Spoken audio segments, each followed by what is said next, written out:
സാരംഗിയിലെ വിശേഷങ്ങളിലേക്ക് എല്ലാവർക്കും സ്വാഗതം. ഇന്ന് നമ്മുടെ ഓണം രുചി സീരീസിലെ രണ്ടാമത്തെ വിഭവമാണ് തയ്യാറാക്കാൻ പോകുന്നത്. ഇന്നത്തെ സ്പെഷ്യൽ വിഭവം കൂട്ടുകറിയാണ്. ഓണസദ്യയിൽ ഒഴിച്ചു കൂടാനാകാത്ത ഒരു രുചികരമായ കറിയാണല്ലേ കൂട്ടുകറി. അപ്പോൾ സമയം കളയാതെ നമുക്ക് നേരെ റെസിപ്പിയിലേക്ക് പോയാലോ. ആദ്യം തന്നെ നമുക്ക് വേണ്ടത് കടലപ്പരിപ്പാണ്. കടലപ്പരിപ്പ് തലേ ദിവസം വെള്ളത്തിലിട്ട് കുതിർത്തതാണേ. പിന്നെ വേണ്ടത് ചേന, അതുപോലെ തന്നെ പച്ചക്കായ. എല്ലാം നല്ല സ്ക്വയർ ആയിട്ട് വേണം കട്ട് ചെയ്തെടുക്കേണ്ടത്. ഇനി നമുക്ക് പരിപ്പ് വേവിച്ചെടുക്കണം. അതിന് ആവശ്യമായിട്ടുള്ള വെള്ളം ഒഴിച്ചു കൊടുക്കാം. അതിലേക്കൊരല്പം വെളിച്ചെണ്ണ കൂടി ചേർത്ത് കൊടുക്കാം. ഇനി വേവിക്കാം. ഇനി നമുക്ക് ചേനയും പച്ചക്കായും വേവിച്ചെടുക്കണം. അതിലേക്ക് ആവശ്യത്തിന് ഉപ്പ് ചേർത്ത് കൊടുക്കുക. 1/2 ടീസ്പൂണോളം മഞ്ഞൾപ്പൊടി ചേർത്ത് കൊടുക്കാം. ഇനി വേവാൻ ആവശ്യമായിട്ടുള്ള വെള്ളം മാത്രം ഒഴിച്ചു കൊടുക്കാം. 2 വിസിലാണ് കേട്ടോ അടിച്ചിട്ടുള്ളത്. ഇനി നമുക്ക് അരപ്പ് തയ്യാറാക്കാൻ 1/2 മുറി തേങ്ങയിലേക്ക് ഒരല്പം ജീരകം ചേർത്ത് കൊടുക്കാം. പിന്നെ വേണ്ടത് 2 പച്ചമുളകാണ്. പരിപ്പ് വെന്ത് വരുന്നുണ്ട്. അതിലേക്ക് വേവിച്ച പച്ചക്കായയും ചേനയും ചേർത്ത് കൊടുക്കാം. ഇനി വെള്ളം നന്നായിട്ട് വറ്റണം.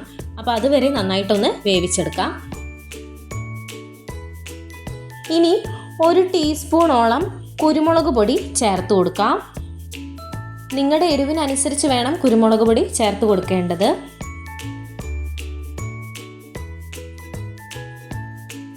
ഇനി ഒരു ചെറിയ കഷ്ണം ശർക്കര ഒന്ന് ചതച്ചിട്ട് അതിലേക്ക് ചേർത്ത് കൊടുക്കാം. എന്നിട്ട് നന്നായിട്ടൊന്ന് ഇളക്കി കൊടുക്കാം. ഇനി ഒന്ന് വെള്ളം വറ്റി വരട്ടെ. അങ്ങനെ വെള്ളം വറ്റിയിട്ടുണ്ട്. ഒരു തേങ്ങയിൽ 1/2 മുറി തേങ്ങയാണ് നമ്മൾ അരയ്ക്കാൻ എടുത്തിട്ടുള്ളത്. ആ അരച്ച തേങ്ങയാണ് നമ്മൾ ഇതിലേക്ക് ചേർത്ത് കൊടുക്കുന്നത്. ഓവറായിട്ട് തേങ്ങ അരയരുത്. ഈ ഒരു പരുവത്തിലാണ് അരച്ചെടുക്കേണ്ടത്. ഇനി നന്നായിട്ട് അതൊന്ന് മിക്സ് ചെയ്ത് കൊടുക്കാം.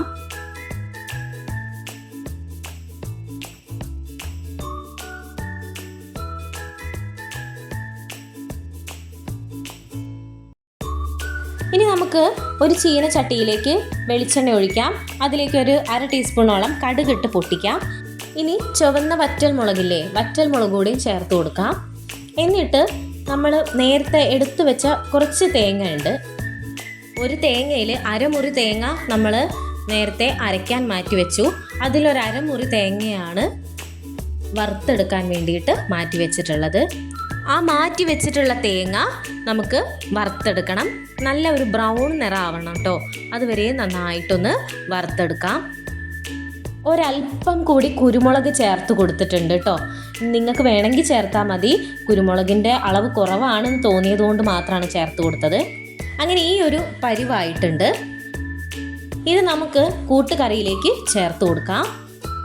ഇനി നന്നായിട്ട് അതൊന്ന് മിക്സ് ചെയ്ത് കൊടുക്കാം. അങ്ങനെ നമ്മുടെ കൂട്ടുകറി ഇവിടെ തയ്യാറായിട്ടുണ്ട്. എല്ലാവരും ഒന്ന് ട്രൈ ചെയ്ത് നോക്കണേ. പിന്നെ നിങ്ങൾ സബ്സ്ക്രൈബ് ചെയ്യാത്തവരുണ്ടെങ്കിൽ ചാനൽ സബ്സ്ക്രൈബ് ചെയ്യുക. വീഡിയോ ഇഷ്ടപ്പെട്ടിട്ടുണ്ടെങ്കിൽ നിങ്ങൾ ലൈക്കുകൾ തരിക.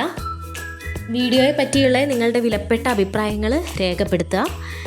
എന്തായാലും പുതിയ ഒരു വീഡിയോയുമായിട്ട് വരുന്നത് വരെ എല്ലാവരോടും താങ്ക് യു.